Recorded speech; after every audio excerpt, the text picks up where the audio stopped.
Hello friends, welcome to my YouTube channel basic to best. आज का जो topic है आपके लिए बहुत ही इंपॉर्टेंट होने वाला है, क्योंकि इस वीडियो में मैंने वैसे क्वेश्चन को सिलेक्ट किया है जो एग्जाम्स में बार बार पूछे जाते हैं, जीके जीएस से रिलेटेड इंपॉर्टेंट क्वेश्चंस। चलिए दोस्तों, शुरू करते हैं इस वीडियो को फर्स्ट क्वेश्चन से।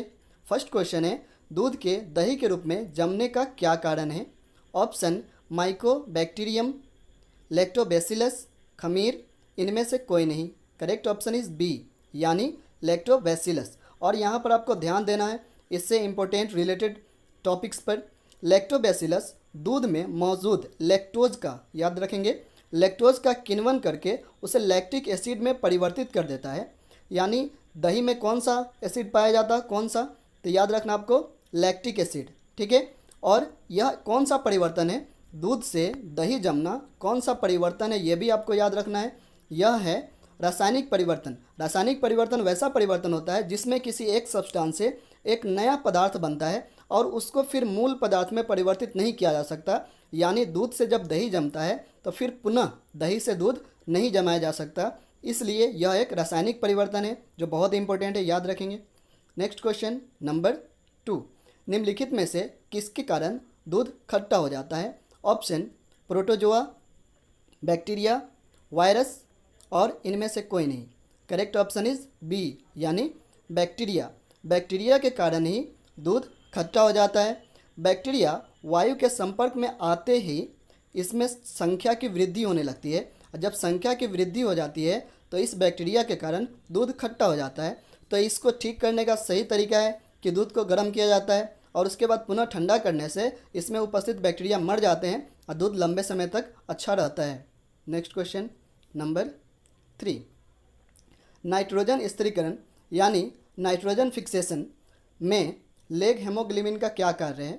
ऑप्शन ऑक्सीजन का अवशोषण, जीवाणुओं का पोषण, जेरो लाल रखना, और प्रकाश का अवशोषण। करेक्ट ऑप्शन इज ए, यानी ऑक्सीजन का अवशोषण। नाइट्रोजन फिक्सेशन में क्या होता है? ऑक्सीजन का अवशोषण, यानी ऑक्सीकरण बोल सकते हैं। इसमें आप याद रखेंगे टॉपिक्स, दलहनों के पौधों की जड़ों में मौजूद राइजोबियम बैक्टीरिया हवा में मौजूद नाइट्रोजन को पौधों के जड़ों में उपलब्ध कराता है नाइट्रोजन यौगिक के रूप में।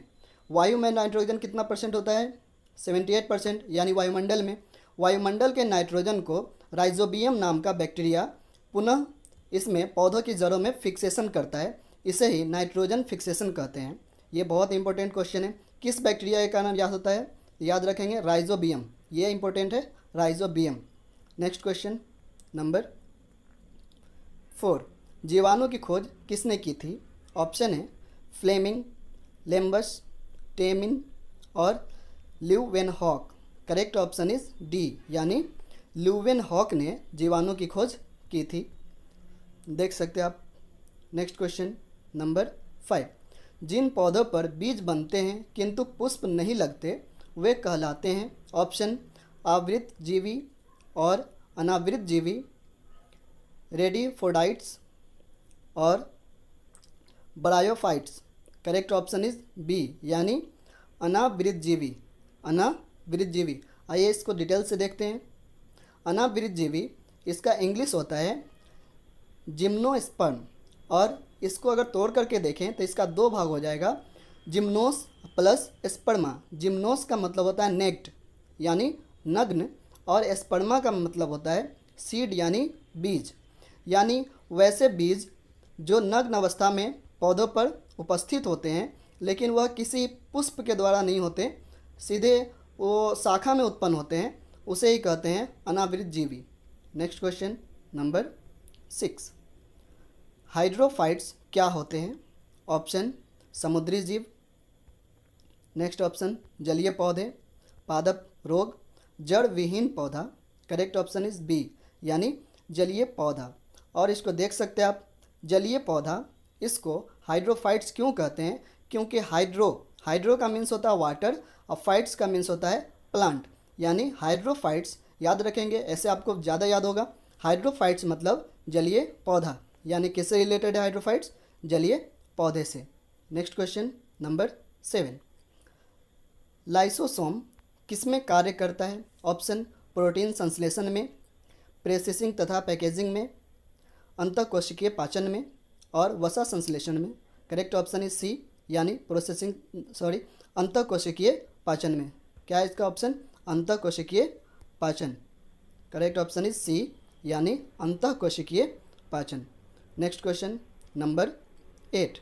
किसकी उपस्थिति के कारण किसी पादप कोशिका और पशु कोशिका में अंतर पाया जाता है? ऑप्शन क्लोरोप्लास्ट, कोशिका भित्ति जिसको सेल वॉल बोलते हैं, कोशिका कला और केंद्रक।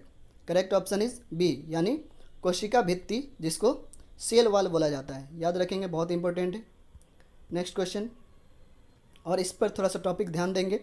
कोशिका जो होती है जीवन की सबसे छोटी कार्यात्मक व संरचनात्मक इकाई होती है। और कोशिका के अध्ययन को क्या कहा जाता है, ये याद रखेंगे, इंपॉर्टेंट है। साइटोलॉजी कहते हैं किसके अध्ययन को?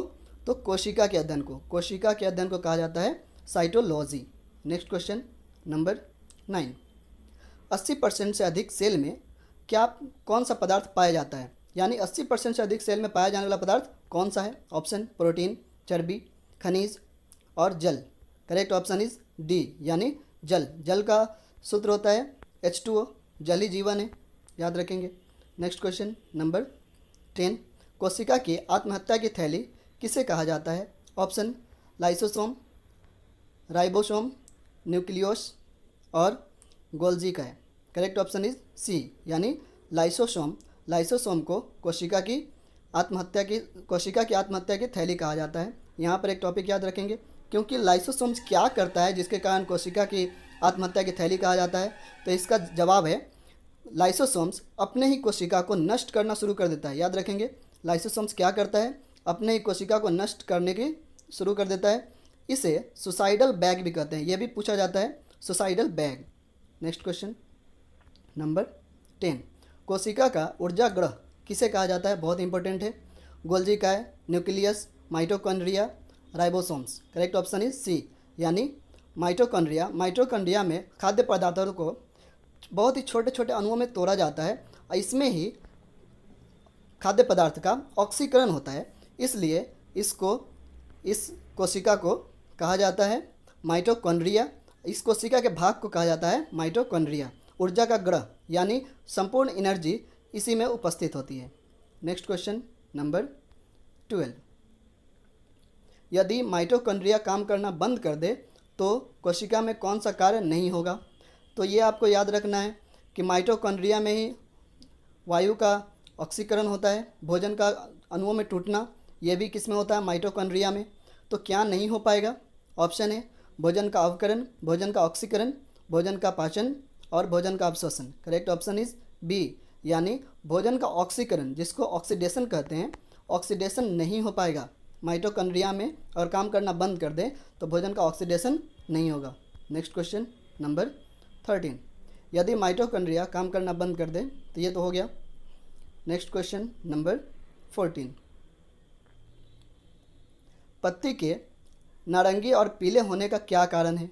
ऑप्शन लिग्निन, केरोटिनाइड, टेनिन और इनमें से कोई नहीं। करेक्ट ऑप्शन इज बी, यानी केरोटिनाइड। केरोटिनाइड के कारण ही पत्ती के रंग लाल, नारंगी और पीले होते हैं, क्योंकि ये जो होता है केरोटिनाइड्स पीले और ऑरेंज रंग को कंट्रोल करता है। मतलब इस दोनों रंग को क्या करता है?